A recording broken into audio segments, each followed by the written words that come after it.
the New 80s Revolution with Jason Nupp, a one-and-all show full of fun where anything can and does happen.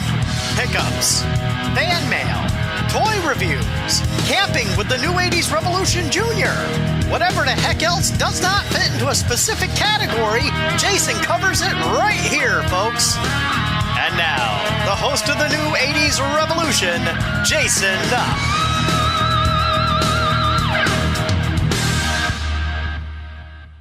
What's up, guys? Jason Nupp, New 80s Revolution, down here in the cave for another top 5 WWF LJN Superstars that should have been made. Yeah, that's right. It's the little sub-series of the top 5s that you guys seem to enjoy. At the conclusion of this, and we're going to go to 1990, the year that never was. At the conclusion, I've got another top 5 in the hopper. The top 5 sitcom homes that I would have loved to have grown up in. Yeah, that's right. The top 5 sitcom families, sitcom homes that I wish I lived in. That'll probably be a pretty deep therapy session for me that day, but we'll save that one for at the end of the LJNs. And then the Whatever Happened To series is going to come back, and in addition to other stuff and things as I have the motivation to do them. 1986 is the year that is up next.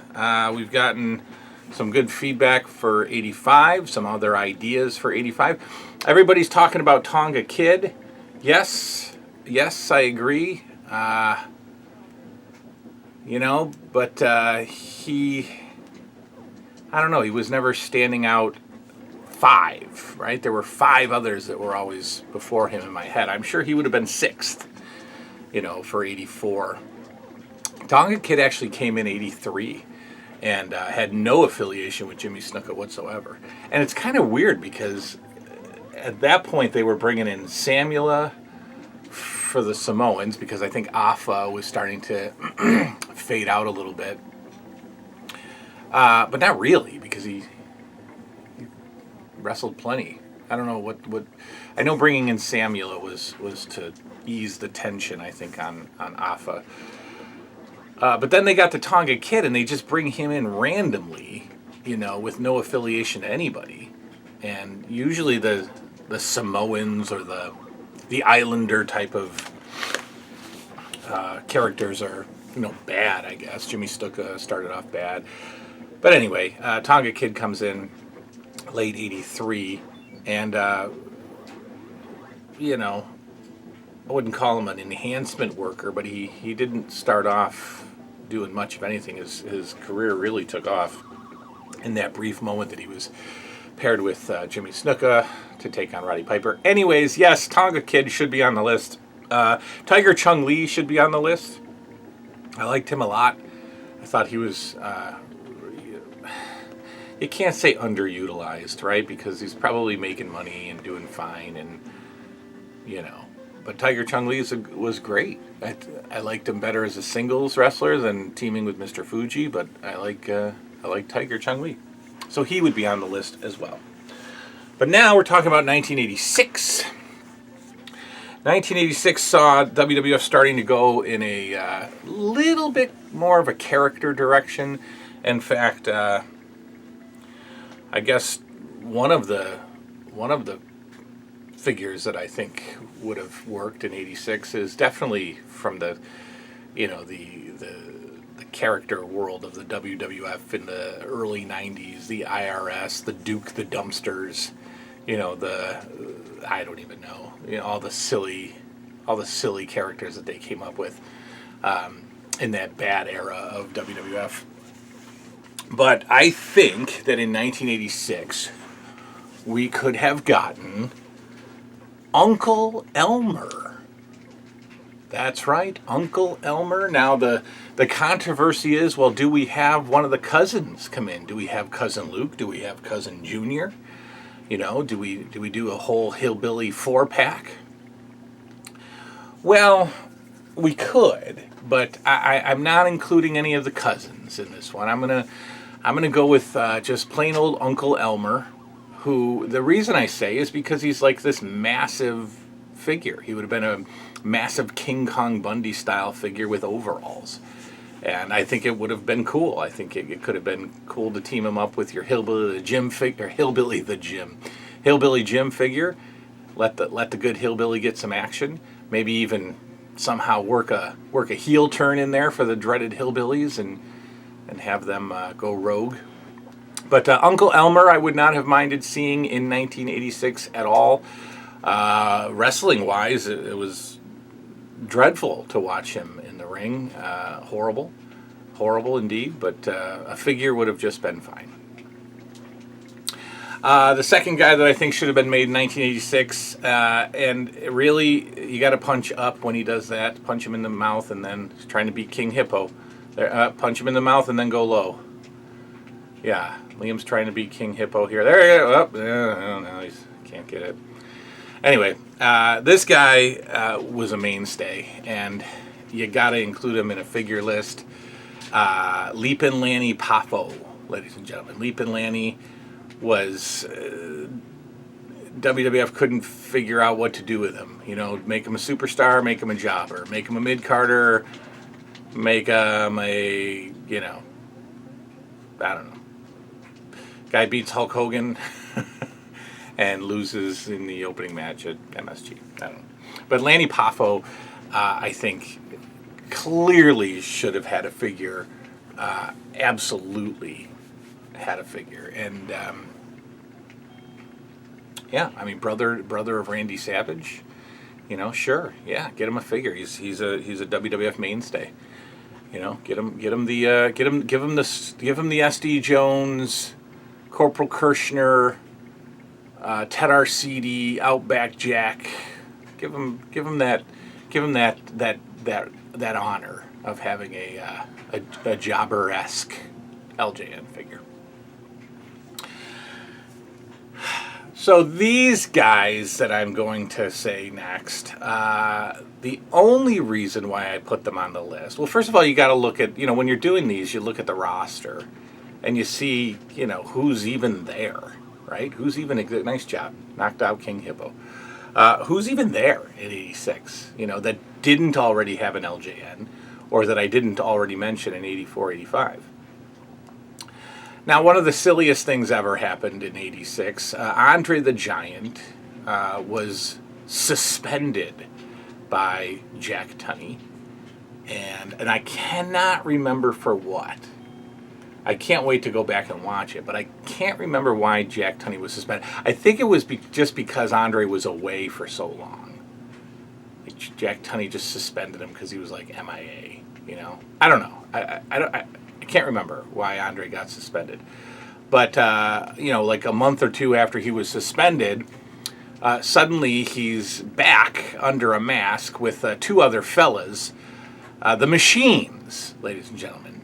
Super Machine and Big Machine. Why do I not say Giant Machine? Well, Giant Machine was never even a factor in the Machines. I think you saw him a few times just because it's Andre, and Andre, you know, was in horrible condition back then. But really, the Machines turned into Big Machine and Super Machine. Those were the machines that were doing all the wrestling.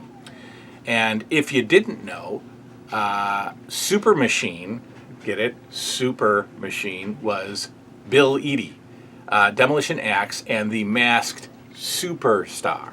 Right? Super Machine, Masked Superstar.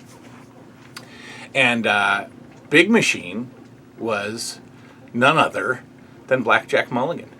Right? So you got Andre the Giant, Blackjack Mulligan, and Bill Eadie teaming up. So I just love that, right? Andre and Mulligan had feuds. Andre and Masked Superstar had feuds. Andre had a feud with Axe as Demolition, you know, when Andre was teaming with King Haku. And then you just, you know, throw them all together, and they're a beautiful little faction, the Machine. So I would go with Big and Super Machine. A little two-pack, great outfits, great masks, you know, just fun, gimmicky LJN style figures.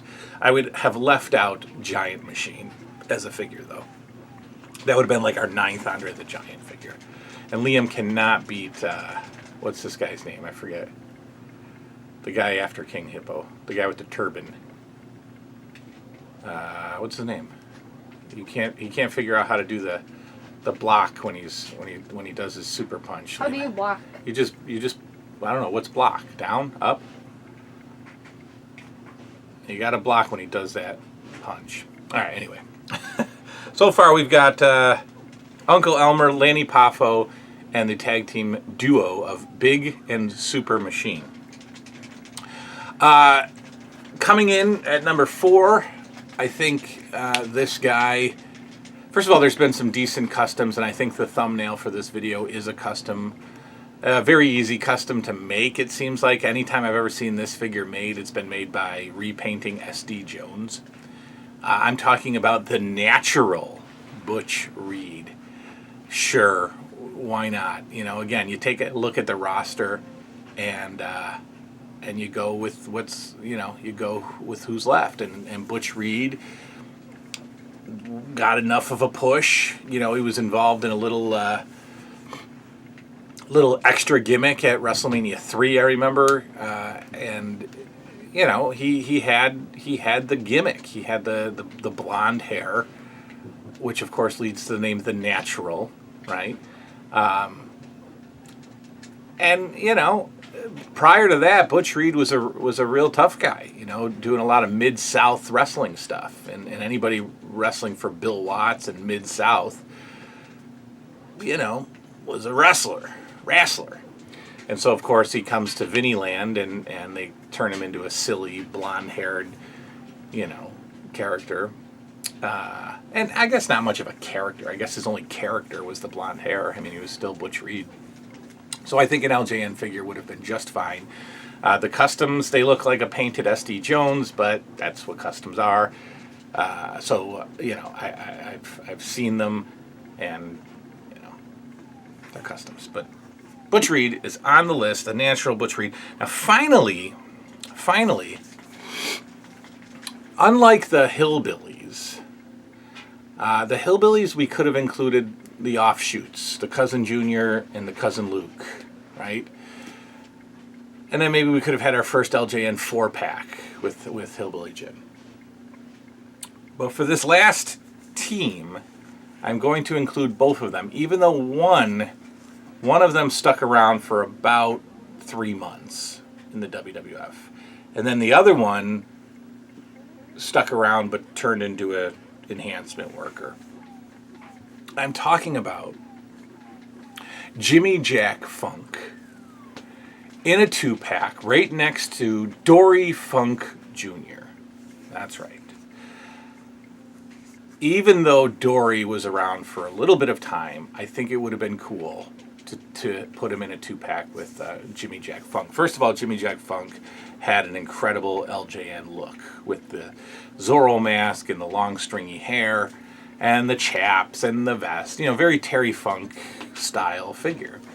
And Dory could have just been like the plain... I think Dory was like 83 years old back in 1986. I think he's 148 today. But even back then, the old man, his style of wrestling, he could wrestle much longer into his ages. But Dory Funk and Terry Funk and Jimmy Jack Funk, I think they underutilized that.